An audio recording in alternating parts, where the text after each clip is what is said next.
Você acredita que o conflito no Oriente Médio possa afetar a indústria pesqueira da Tailândia, localizada a milhares de quilômetros de distância? No entanto, essa é a realidade. O forte aumento no preço do petróleo colocou em risco de permanecerem atracados 70% dos barcos de pesca locais. Enquanto isso, 53% da produção de frutos do mar do país provém da captura selvagem. O que está acontecendo por trás desses números preocupantes e como funciona a atividade pesqueira dos pescadores tailandeses? Vamos explorar juntos.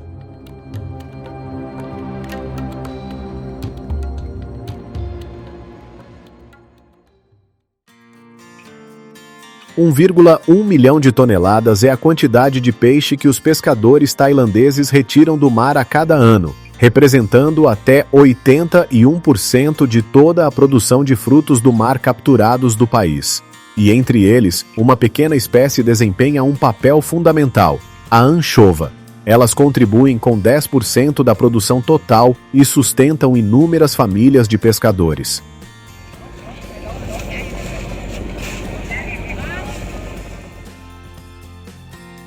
No final da tarde, os barcos saem silenciosamente do porto. A enorme rede é baixada, envolvendo a área com peixes, e depois se fecha rapidamente do fundo para cima, como uma grande bolsa.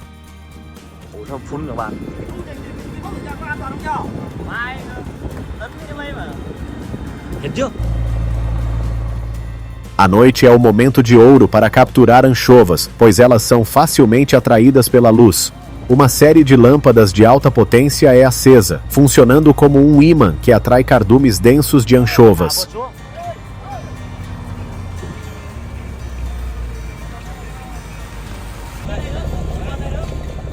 No momento certo, os barcos de rede de cerco entram em ação imediatamente. Existem duas formas de colheita. Uma é puxar toda a rede para o barco. A outra é usar puçás para retirar os peixes. Se as condições forem favoráveis, uma única viagem pode render 15 a 20 toneladas de peixe em apenas uma noite.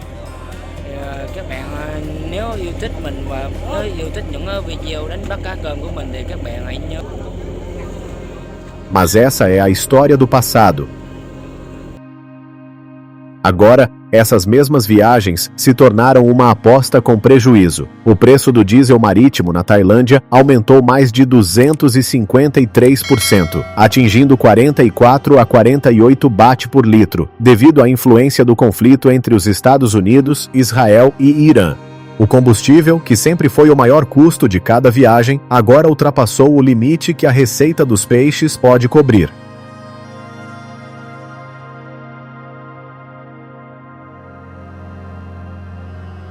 A consequência mais visível aparece em Samut Sakhon, um dos portos pesqueiros mais movimentados da Tailândia. Em alguns momentos, 50 a 80% dos pescadores locais optam por ancorar os barcos e não sair para o mar. A produção geral de captura de peixes caiu 30%.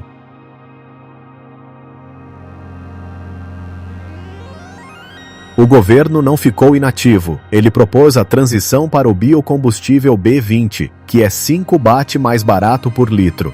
No entanto, para os pescadores em pequena escala, que saem em cada viagem apenas para pagar dívidas, 5 baht não é uma solução, é apenas um consolo.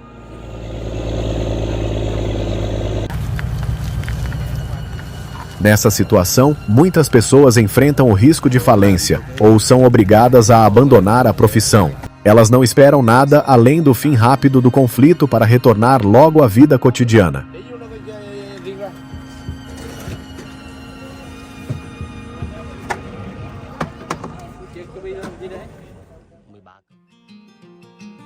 Embora não sejam tão comuns quanto os peixes, os caranguejos também são um fruto do mar muito capturado na Tailândia. A produção anual de caranguejos do país chega a 40.047 toneladas.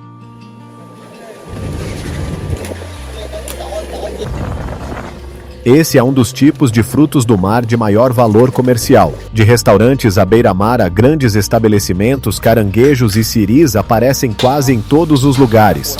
No som tão picante, no pad thai saboroso ou simplesmente cozidos no vapor, grelhados e servidos com o molho verde característico de frutos do mar.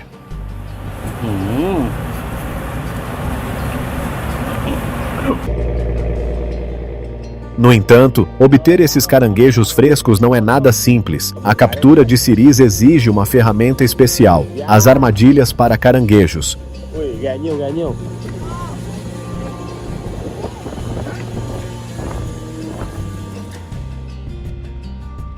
Quase 87% dos barcos que capturam caranguejos na Tailândia são embarcações pequenas, com menos de 30 toneladas. Eles lançam centenas de armadilhas no fundo do mar, cada uma com isca no interior, e as ancoram com boias marcadoras. Após um período, retornam para puxar cada armadilha. Esse método domina absolutamente no Golfo da Tailândia, onde se registra mais de 96% da produção nacional de captura de caranguejos por armadilha.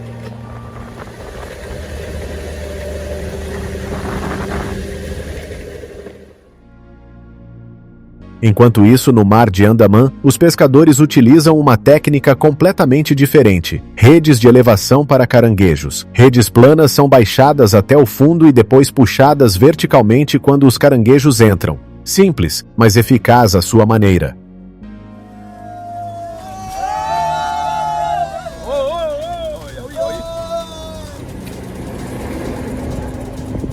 Não é exagero dizer que os siris se tornaram hoje a fonte de subsistência natural de muitas comunidades costeiras tailandesas.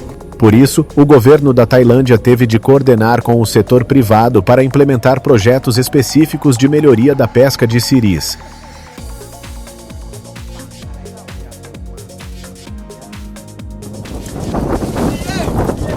Eles estão fazendo tudo o possível para garantir que essas 40 mil toneladas não sejam o número final. Porque, se o recurso de siris colapsar, o que se perde não é apenas receita, mas parte da identidade culinária de toda uma nação.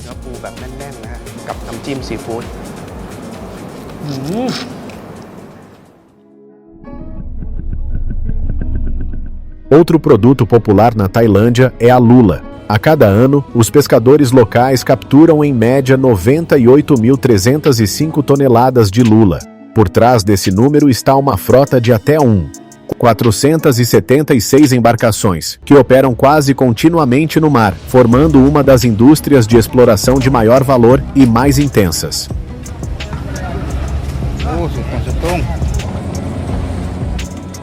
Embora seja possível usar vários tipos de apetrechos para capturar lulas, a técnica de atração não difere muito.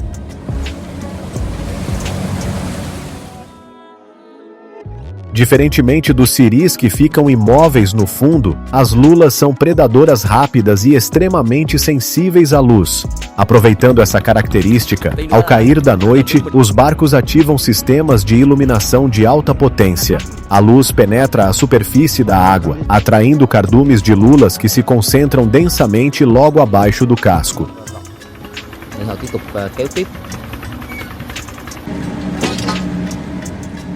Quando as lulas começam a se concentrar densamente abaixo do casco, a rede de puçá é baixada. Trata-se de uma enorme rede de nylon, com malha tão fina que nenhuma lula consegue escapar. Os pescadores rapidamente retiram as lulas com puçás. Rápido, limpo e muito eficiente.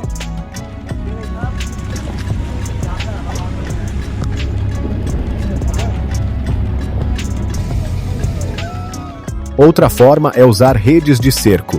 Antes, os pescadores lançavam redes ao redor da área iluminada. Assim que as lulas se concentram em número suficiente, eles puxam a rede juntos para o barco.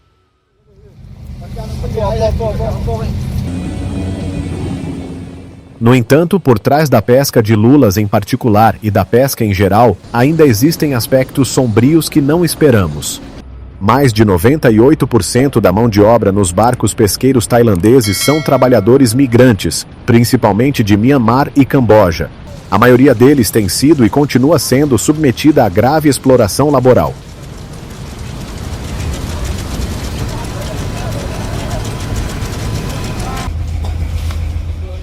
De acordo com uma pesquisa de 2024 da IBTF Fisheries Resources Network, 83,6% dos pescadores tiveram seus documentos pessoais retidos. 87% caíram em armadilhas de dívida, como taxas de documentação e adiantamentos, sem conseguir escapar.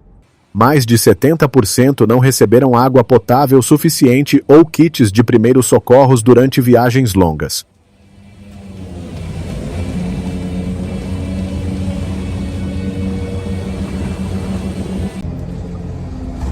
Os barcos em alto mar não carregam apenas milhões de toneladas de frutos do mar, mas também centenas de pessoas que também estão presas na rede em sua própria luta pela sobrevivência.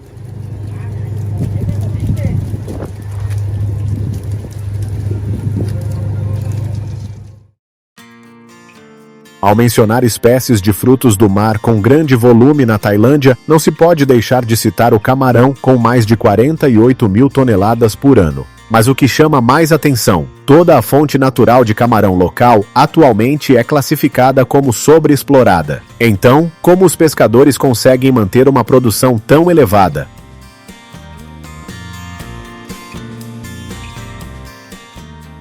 A resposta está em um dos métodos de exploração mais poderosos e também mais controversos, a pesca de arrasto de fundo. O camarão vive principalmente próximo ao fundo do mar. Por isso, para capturá-lo, os pescadores precisam varrer diretamente essa camada do fundo.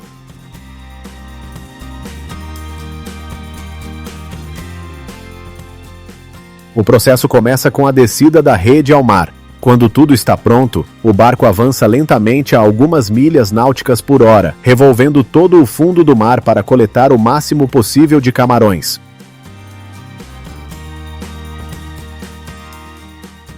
Todo o camarão e outros organismos são então direcionados gradualmente para o saco da rede. Depois, a rede é recolhida. Cada lance pesado é puxado para o convés e despejado para separação. O camarão é retido, enquanto as outras espécies podem ser descartadas ou aproveitadas conforme o valor.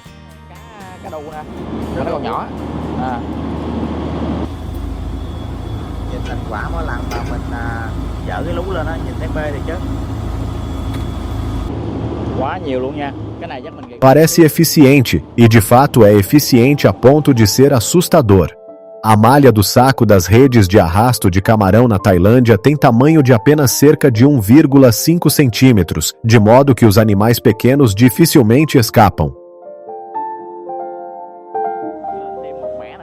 A pesca de camarão por arrasto de fundo é, portanto, vista como uma faca de dois gumes. Por um lado, gera até 5.175 milhões de baht para os pescadores. Por outro, impõe enorme pressão sobre o ecossistema.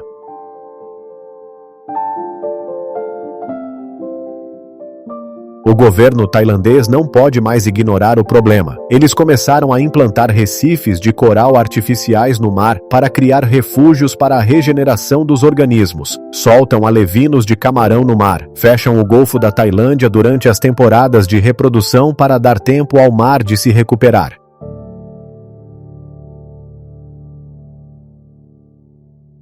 E essas medidas já começam a mostrar sinais positivos. De acordo com projeções, até 2027, a produção natural de camarão pode se recuperar para 72.095 toneladas, quase uma vez e meia o número atual. O próximo produto são as sardinhas. Entre as 1,2 milhão de toneladas de frutos do mar capturados no mar da Tailândia em 2025, as sardinhas representam cerca de 7%. Uma proporção não muito grande, mas suficiente para criar uma indústria de exploração distinta. As sardinhas também vivem em cardumes, mas são mais dispersas, movem-se com maior flexibilidade e são mais imprevisíveis. Os pescadores dependem da experiência para localizá-las ou usam sonar para varrer sob a superfície e determinar a posição do cardume. Como as sardinhas nem sempre se concentram densamente, esse processo pode levar horas.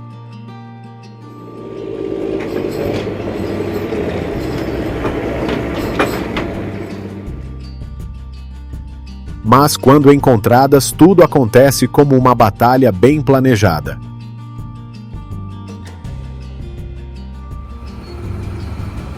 O barco começa a circundar o cardume de forma calculada para não permitir que se dispersem a tempo. A rede de cerco é lançada gradualmente em círculo, fechando-se em forma oval e envolvendo todo o cardume pelo lado de fora. Quando o cerco se completa, os pescadores puxam as cordas do fundo, fechando a base como uma grande gaiola que prende o cardume.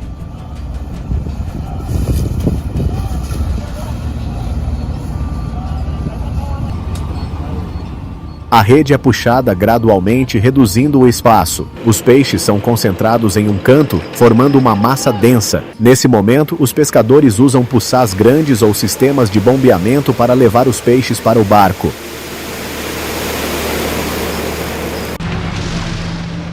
Cada lance de sardinhas é puxado, enchendo o porão, resultado de todo um processo de busca, cerco e controle preciso passo a passo. Não é barulhento como o arrasto de fundo, nem brilhante como a captura de lulas com puçá, mas a pesca de sardinhas é uma caçada que exige coordenação perfeita entre experiência e trabalho em equipe.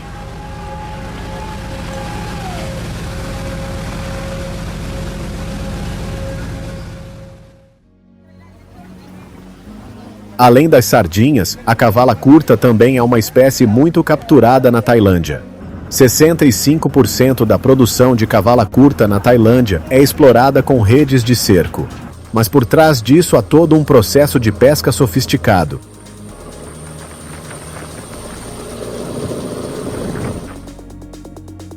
A cavala, assim como as sardinhas, costuma viver em cardumes e se movimenta perto da superfície. Por isso, o processo de pesca com rede de cerco é aplicado de forma praticamente idêntica. Os pescadores combinam experiência e equipamentos de sonar para determinar a localização, depois lançam rapidamente a rede ao redor da presa. Quando o círculo da rede se fecha, o fundo é puxado, formando uma grande bolsa que prende os peixes. Por fim, a rede é recolhida gradualmente para levar os peixes ao barco, exigindo coordenação extremamente precisa.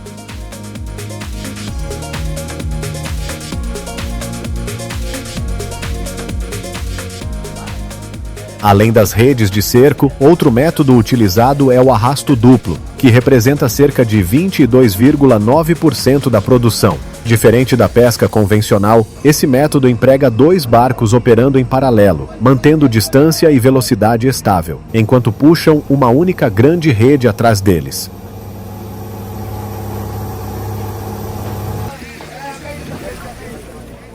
Essa rede varre tanto a camada intermediária quanto a próxima ao fundo, permitindo a exploração de várias espécies, de peixes pelágicos a organismos bentônicos. No entanto, para a cavala curta, a eficiência do arrasto duplo ainda não se compara à da rede de cerco.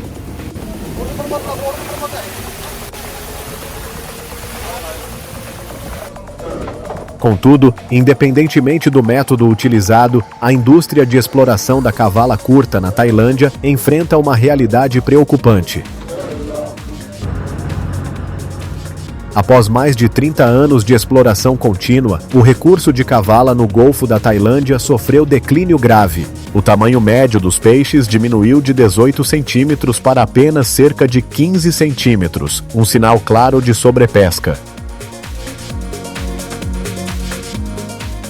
Por isso, a captura dessa espécie agora deve obedecer a regulamentações muito rigorosas. As áreas de pesca são limitadas e as temporadas são controladas rigorosamente para dar à população de peixes a chance de se recuperar, porque, nessa caçada sem limites, o preço a pagar não serão apenas cardumes menores, mas o esgotamento de todo um recurso.